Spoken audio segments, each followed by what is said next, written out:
If you would say, I was 5 years old and I got my first hammer for Christmas, and I hit myself over the head with it several times, and then I received this life lesson. When I hit myself over the head with a hammer, it doesn't feel good. That's as far as those life lessons go. In other words, what's actually happening is, through your interaction with life, whenever you're living something that you do not want, there is valuable data in that. But the data is not somebody else that's figured it all out, that is sitting in some pious attitude just waiting for you to stumble across an opportunity to learn that lesson. Check that one off. He's got that one figured out. Check that one out. There's nothing like that. It's that through your exposure to these life experiences, your expansion is born. And once expansion is born within you, it only feels good when you move in the direction of the expansion. And that's why sometimes holding yourself in opposition to your own expansion feels so awful. But that's not a life lesson that's assigned to you. This is a universal truth of universal laws. It's sort of like you're 5 years old again, and you're with Esther, and you've crawled up on the top of the neighbor's barn,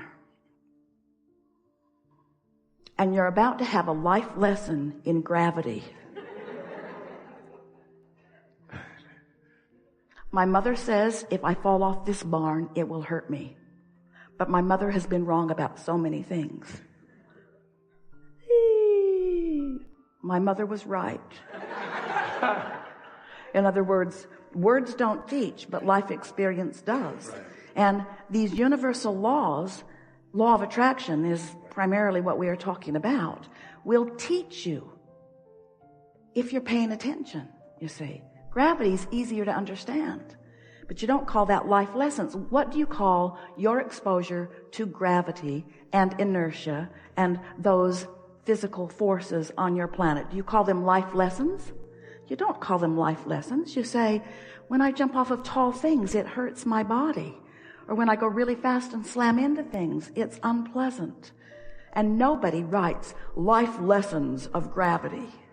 This is a common misunderstanding of physical friends. Yes. This is a common misunderstanding of physical friends. Don't make it about somebody else wanting you to learn a life lesson. Make it about your expansion. Doesn't personal evolution sound entirely different than life lesson?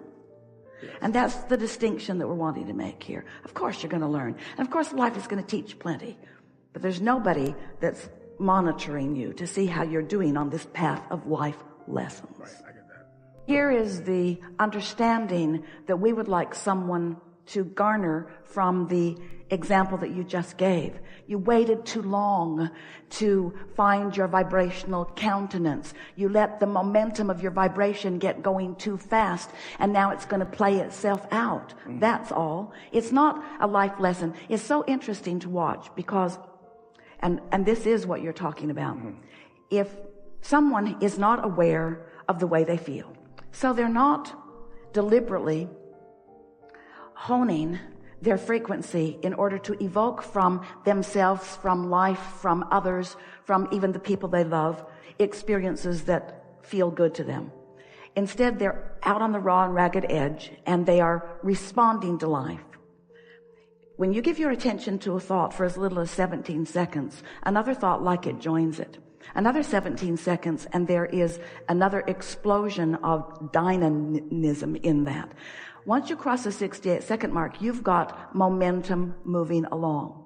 So if people are not paying attention to the way they feel and not doing anything about bringing themselves back into alignment, they are going to increase the momentum fast enough that it's very difficult to pull back. The silly analogy that we give you, that every one of you understand, is being on top of a hill, letting your parking brake off and taking it out of gear and deciding that you're just going to have a life lesson on gravity. So you just nudge your vehicle from behind and it starts to move forward, and right away you realize what's going to happen. But isn't that what we do? So you stop it.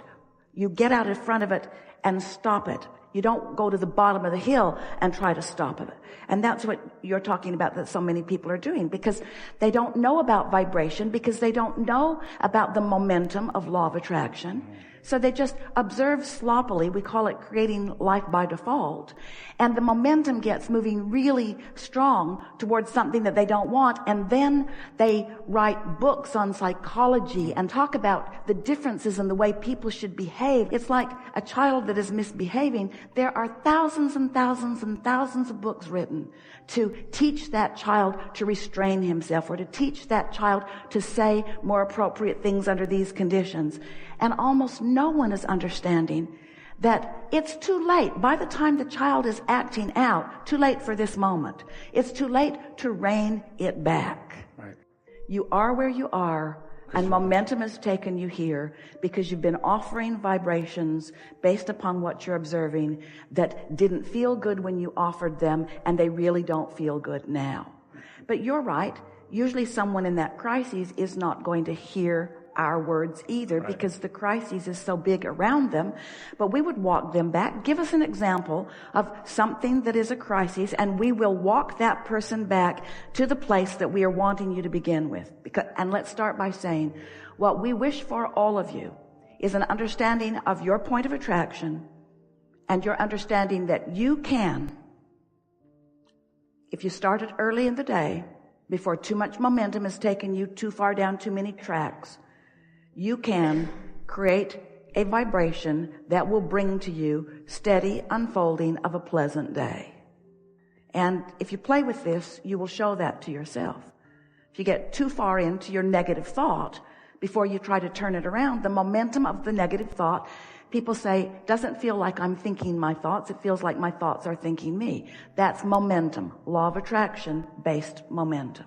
Momentum is moving on everything that you're focused upon. Momentum is moving on everything that you're focused upon. It's like if you hold a cork under the water and you let it go, there's momentum in its own buoyancy. Do you get that? That cork's going to fall up. There's momentum in its buoyancy. And so holding the cork under the water is what negative momentum is in this less than perfect analogy. But when you stop doing that thing you're doing that is holding the cork under the water and you let go of it, it's going to move up, and there is going to be a certain amount of momentum in it, you see. We know. We called this the science of deliberate creation until we saw you going, ooh, got to control my thoughts. Cancel. Suck that thought back. And then we explained there is no sucking it back. There's just not spewing it forward anymore. Imagine yourself moving through this clear space, and this red inky mist is spewing out of you with every negative thought. And suddenly, well, not suddenly, gradually, eventually, occasionally, you don't spew it. And so it dissipates. But if you keep spewing it, then there's always red inky mist in front of you. But if you stop spewing it, then there isn't. And so it's a progressive thing. You just get better and better at it. So the other day, Esther had a thought. She really pushes my buttons, Esther thought. And then Esther had this very clear thought of standing there with a great big old button out there. Push it. Go ahead. Push it. Just push it. I dare you. Push it. Push it. Sure enough. So, first of all, you get what he's talking about, the lower flying disc. We've been talking about get on your high flying disc. Then there's the Henri disc and so on. It's like the seven dwarves. When you accept that everything that comes into your experience is because there is somewhat of an active vibration about it within you, or it wouldn't come. Now, at first this is a little hard for you to accept, but once you accept it, then you feel kinder toward the button pushers because you realize you put the button out there for them to push. And the good news about that is, until you had this encounter maybe, in this moment, on this day, you didn't realize that that button was so active. But now people have started pushing it. Don't you have days that seem to follow a theme? Aren't there just days that follow a theme? You didn't realize you had that theme button out there, but so many people just walked in and said, oh, boom, oh, boom, oh, boom. Until you say, is everybody going to do that? And we say, until you remove that button and replace it with something that you would rather that they pushed, you see. Isn't that who you are? Isn't your point of attraction everything? And is their point of attraction any of your business at all? And is the way they behave, is it up to them to change their behavior so that you can feel good about their behavior? Or is it up to you to change the way you look in general so that you're sifting and sorting and seeing that which is a vibrational match to what's active within you? These are the secrets of the universe, friends. This is living life in the way that you have intended. Thank you. But this is the most important thing. Long before you became that which others could see, you had that vibration going on. And them seeing it just means it was going on long enough that you got enough momentum going that it became obvious to everyone. In other words, that's that birth that we were talking about earlier. And we know sometimes these conversations are not very satisfying to you because you say, well, rah, vibrational reality. I want the money in my bank where I can spend it.